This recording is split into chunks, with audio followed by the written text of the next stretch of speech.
हम आशा करते हैं कि आप हमारे इस कहानी को पूरा सुनेंगे।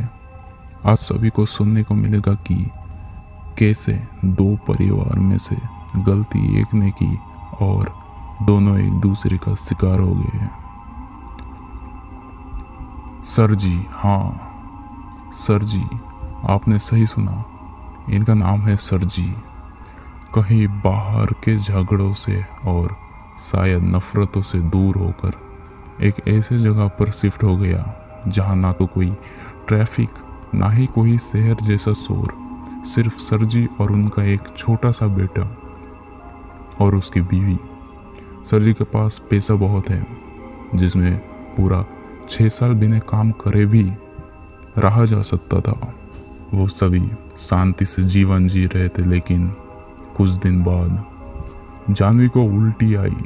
उसकी तबीयत खराब हो गई। डॉक्टर को बुलाया गया तो पता चला कि जानवी प्रेग्नेंट है। खुशहाल परिवार में कुछ खुशी और भी बढ़ गई, लेकिन अगले ही दिन फिर से एक बार जानवी को उल्टी आई। सर जी को ताज्जुब हुआ कि फिर उल्टी क्यों आई। डॉक्टर को फ़ोन किया तो डॉक्टर ने बोला, चिंता करने की कोई बात नहीं, ये नॉर्मल है। शायद थोड़ा जानवी का ख्याल रखना पड़ेगा। अगर कोई प्रॉब्लम हुआ तो फिर से मुझे फ़ोन करना। ये कहकर फ़ोन काट दिया। उस रात जब तीनों अपने बिस्तर पे सो रहे थे तो एक आवाज़ ने सर जी के होश उड़ा दिए। जब सर जी ने लाइट ऑन की तो देखा जानवी अपने हाथ में छुरी घोंपकर अपना ही खून को पी रहा था। जानवी, ये क्या कर रही हो तुम? पागल हो गई हो क्या? छोड़ दो इसे। क्या कर रही हो तुम? खून निकल रहा है, छोड़ो इसे। जानवी के हाथ से छुरी छीनकर जब उसने अपने बेटे की तरफ देखा तो मानो शरीर के हर एक खून ठंडा पड़ गया, क्योंकि एक ऐसा बच्चा जो ठीक से चल नहीं सकता दीवार पर बिस्तर के सारे उल्टा चिपका हुआ था।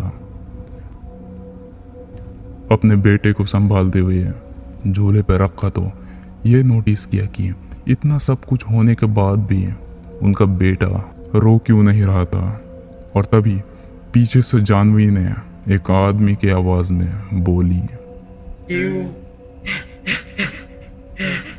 अभी तो शुरुआत है। ये कहकर जानवी नीचे गिर गई। जैसे तैसे करके मरहम पट्टी करके सब कुछ ठीक किया। उसके बाद सर जी ये सोचने लगे कि ये क्या हुआ, ये सब मजाक तो बिल्कुल भी नहीं हो सकता। क्या किसी को बाहर से बुलाना चाहिए या नहीं। सर जी ये सब सोचा तो पता नहीं क्यों एक डर था सर जी के मन में बाहर के लोगों के बारे में।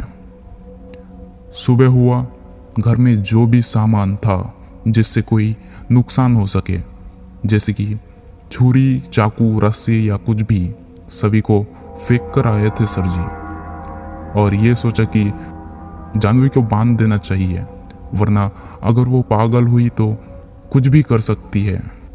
यह सोचकर जब सर जी ने जानवी को बिस्तर के ऊपर बांध दिया तो उसके बाद जो हुआ, अगर सर जी के जगह कोई भी होता तो शायद हार्ट अटैक से मर जाता, क्योंकि उनका बेटा कांपते कांपते अपनी नन्ही उंगली से इशारे करके ये बोल रहा था कि जानवी को छोड़ दिया जाए।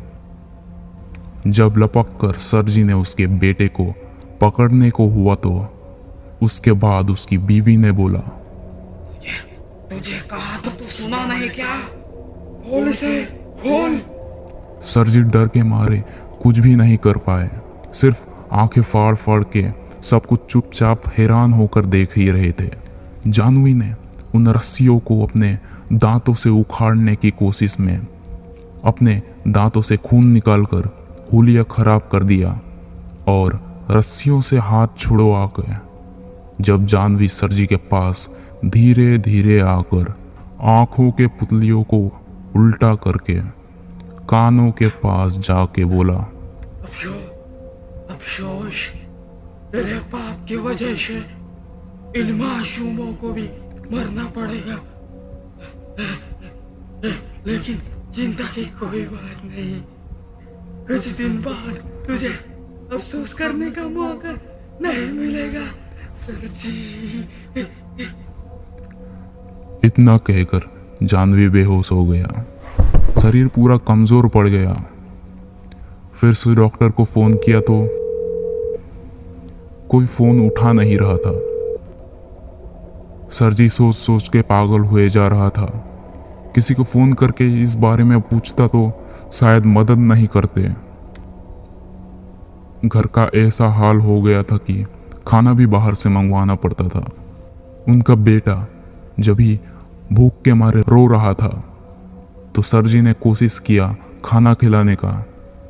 उसके बाद बाहर घुमाने लगा। कुछ लोगों से पंडित के बारे में पूछा तो एक पंडित जी मिले। उनके साथ बात की कि मेरे घर में ये सब हो रहा है, तो उनने बोला कि कल आऊँगा। उसके बाद सरजी घर गए तो देखने को मिला जानवी अपनी उखड़ी हुई दांतों से अपने हाथ को चबाते हुए करंट के तार में हाथ दे ही रहा था कि तभी बेटे को नीचे रखकर सरजी जल्दी से जानवी को बचाने के लिए उस रूम के पीछे वाले रूम में जाकर मेन स्विच ही बंद कर दिया। वापस आया तो देखा नीचे जानवी पड़ी हुई थी और उनके बेटे का रोते रोते बुरा हाल हो गया था और धीरे धीरे माँ की तरफ बढ़ रहा था। और तभी जानवी ने उस बच्चे के गले को कसकर पकड़ा और एकदम से खड़ी हो गई। जानवी ने सरजी को सिर्फ एक धक्के में ही गेट के बाहर फेंक दिया और उस रोते हुए बच्चे को भी। उसने अपने बच्चे को ऐसे नीचे फेंका कि मानो वो उनका बच्चा नहीं बल्कि किसी दुश्मन का बच्चा हो। उस बच्चे के मुंह से कोई आवाज नहीं आ रही थी, मतलब बच्चा मर चुका था। अब सारी हद पार होते देख सरजी ने पुलिस डॉक्टर सबको कॉल करने के लिए फोन ढूंढ ही रहा था। फोन ना मिलने के बाद दूसरा फोन जो कि अलमारी में छुपा कर रखा था, उस फोन से अपने फोन पे कॉल किया तो पता चला कि आवाज और कहीं से नहीं बल्कि जानवी के पेट में से आ रही है। अचानक खून की उल्टियां करने लगी जानवी। उसको संभालने की कोशिश सरजी ने बहुत की, लेकिन हर बार जानवी अपनी ताकत से सरजी को दूर कर देती थी। आखिर में हंसते हुए जानवी ने बोला, मेरे बच्ची और मेरी बीवी और मेरी जिंदगी से खेल कर क्या मिलने वाला था तुझे? तुम सभी को खत्म तो कर दूंगा, लेकिन एक बार ये बता दे, हर आदमी का जिंदगी को खराब करके क्या मिलता है तुझे? ये याद आया? हाँ, याद आया। पुनीत हुए। याद आया तुझे? पुनीत हुए। अब आप लोगों को मैं पुनीत के बारे में बताता हूं। करीब 10 दिन पहले की बात है। एक आम आदमी अपने ही गांव में शांति से अपने परिवार के साथ रहता था। उसका परिवार में उसकी बीवी अंकिता और उनकी एक नन्ही सी 5 साल की बेटी अमृता। पुनीत का जो भी खुशी इस दुनिया में है वो है उनका परिवार। उनका परिवार के लिए वो बहुत मेहनत कर रहा था, लेकिन एक दिन पुनीत जहाँ पर कपड़े का काम करता था वहाँ गया तो देखा कि काम बंद हो रहा है। मैनेजर से पूछने पर पता चला कि काम यहाँ पर अब नहीं चलेगा। पुनीत का चेहरे का रंग उड़ चुका था, क्योंकि वो ही एक जरिया था जिससे इतने दिनों से गुजारा हो रहा था। अब वो करे तो करे क्या? गांव में कोई काम ढूंढना बहुत मुश्किल है और मिल भी जाए तो तनख्वाह कम। ऐसे में कहाँ जाए? पुनीत अपने परिवारों को छोड़कर कहीं जाना नहीं चाहता था। ऐसा करते करते 6 दिन बीत गए। पुनीत को कोई ठीक काम मिल नहीं रहा था, बस बैठे बैठे ही उल्टा खर्चे बढ़ रहे थे। तो उसने सोचा कि कोई पास ही के शहर में काम ढूंढना पड़ेगा, लेकिन उनके गांव के जो पास में शहर है वो भी 15 किलोमीटर दूर है। आखिर में भूखमरी के कारण पुनीत को यह कदम उठाना ही पड़ा।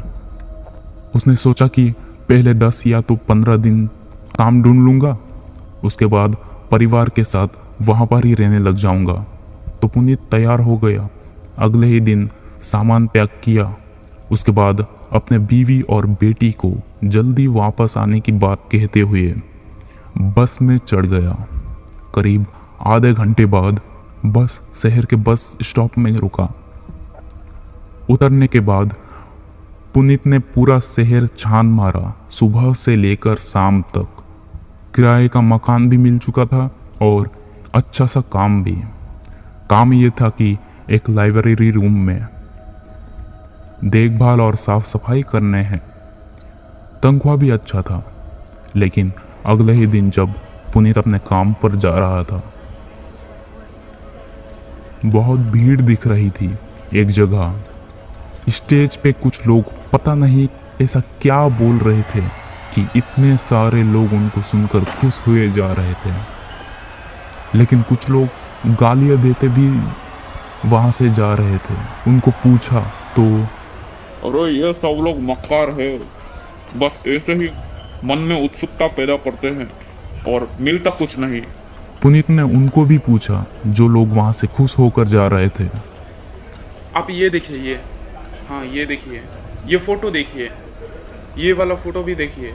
मेरा बाप किसान था, मेरे पढ़ाई का पैसा भी मेरे पापा जोड़ नहीं पा रहे थे, लेकिन उसके बाद मुझे मिले मेरे बड़े सर जी, मुझे सहारा करके यहाँ तक ले आए। अब मैं 1.5 लाख रुपए महीना कमा रहा हूँ। मेरे पापा बहुत खुश हैं मुझसे। आपको अगर ये लाइफ चाहिए तो आइए, मैं आपको काम दिलाता हूँ। ये आइए ना, आइए मेरे साथ आइए। पुनीत को उस लड़के ने भीड़ से थोड़ा साइड में एक घर में ले गया। आइए, आपका नाम क्या है? आइए ना, आपका नाम क्या है? पुनीत। आइए ना, यहाँ पर आइए, अंदर आइए, अंदर आइए, आइए इनसे मिलिए। ये है हमारे सर जी। सर जी, ये है पुनीत, मेरा दोस्त। आप इनको एक बार इस काम के बारे में बता दीजिए, तब तक मैं स्टेज में जाता हूँ। अच्छा पुनीत, मिलके खुशी हुई आपसे। आप काम क्या करते हो?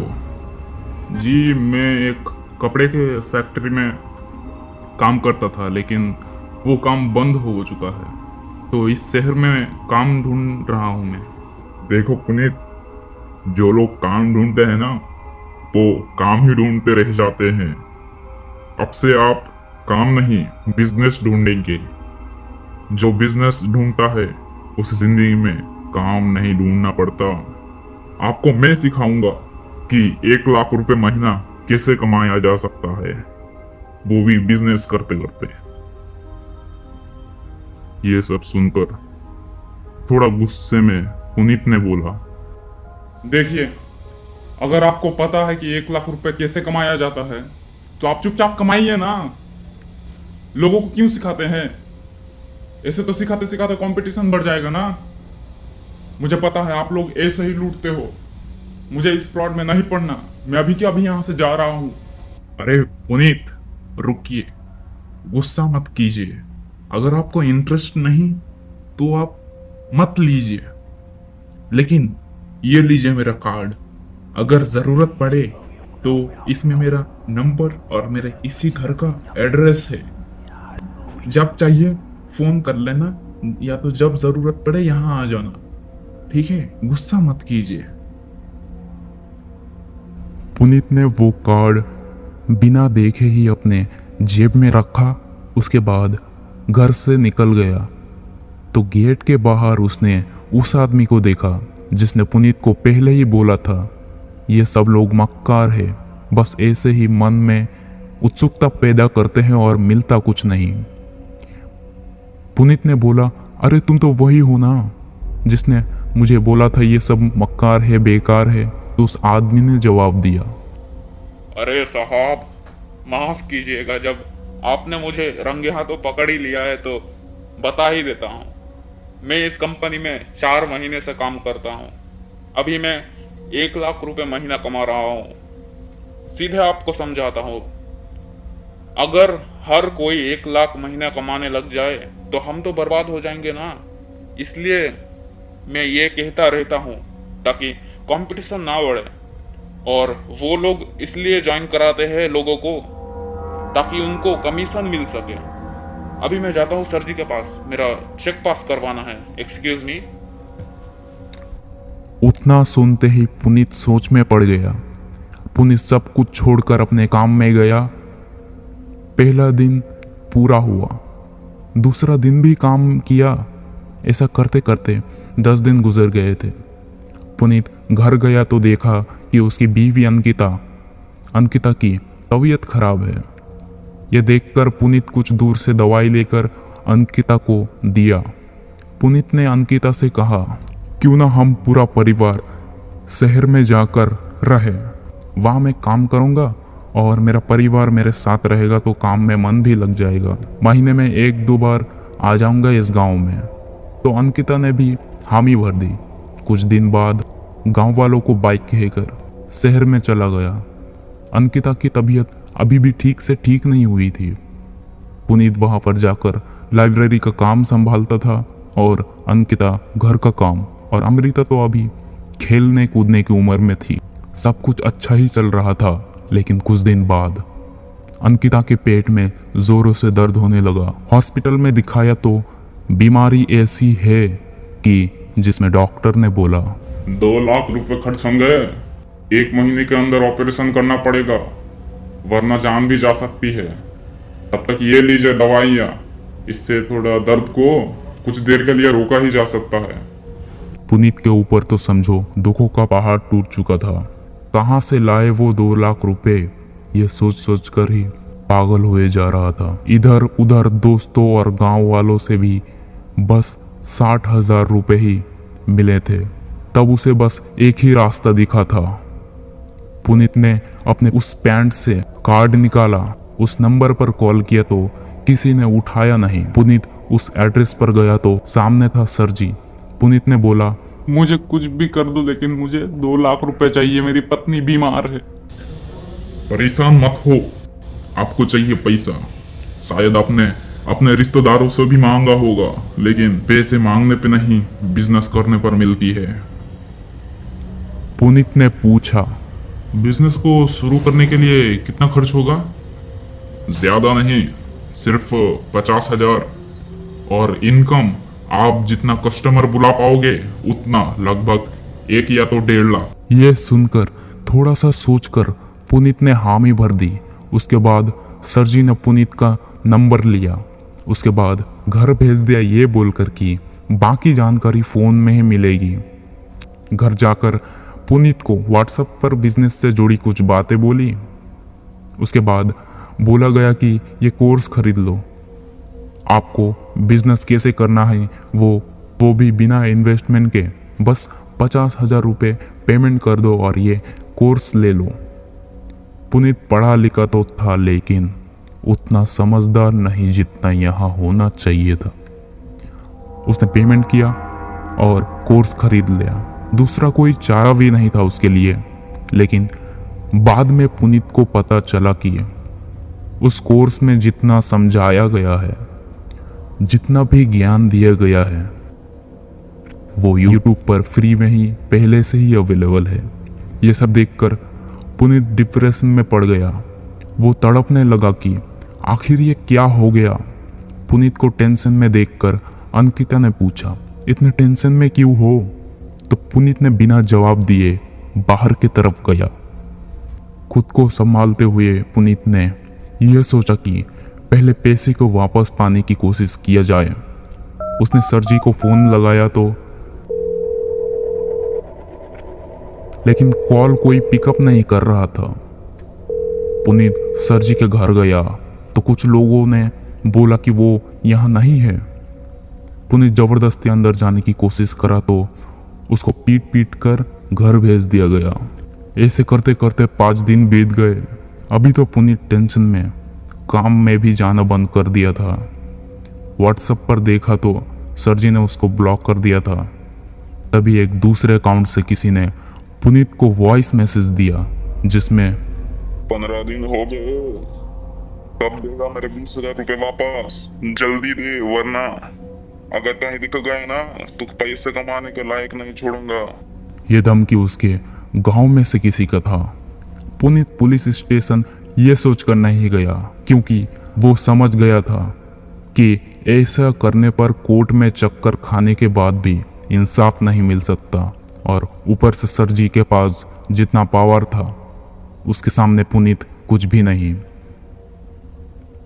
वो चुपचाप घर गया तो उस रात उसकी बेटी अमृता थोड़ा खांसने लगा तो पुनीत फिर से दोनों के लिए दवाई लेने गया।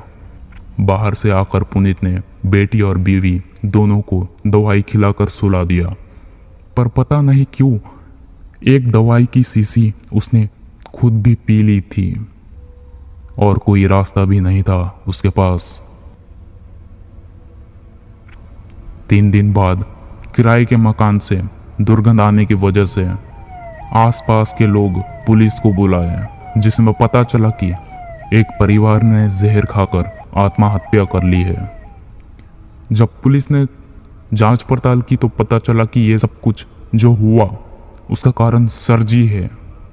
ऐसे कई केस थे सर जी के सर पर, लेकिन कुछ ज़्यादा पैसे खर्चे करके केस को दबा के रखे थे। आखिर में उसने भी अपनी परिवार और खुद को बचाने के लिए कहीं दूर भाग गया, मतलब शहर से बाहर, जिसमें सर जी बाहर के नफरतों से दूर होकर इस गांव के कोने में रहने लगा। लेकिन अभी सर जी के सामने उनके बीवी ने बोला, पुनीत हुए, याद आया तुझे? पुनीत हुए। ये कहकर जानवी एक बार इधर तो एक बार उधर दीवार पर सर मार रहा था।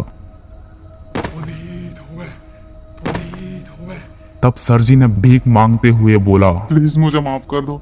अगर माफ नहीं कर सकते तो मेरे बचे हुए परिवार को छोड़ दो, उनकी गलती नहीं है। मेरे पत्नी के पेट में बच्चा है। जानवी अभी भी सर पटकते हुए छत तक गया और उसके पीछे पीछे सर जी भी आए। छत पे जाकर जानवी ने बोला, जा, तेरे परिवार को छोड़ दिया, लेकिन तुझे इस छत से नीचे गिरना पड़ेगा। अब क्या? सर जी तो भागने की कोशिश कर रहा था कि तभी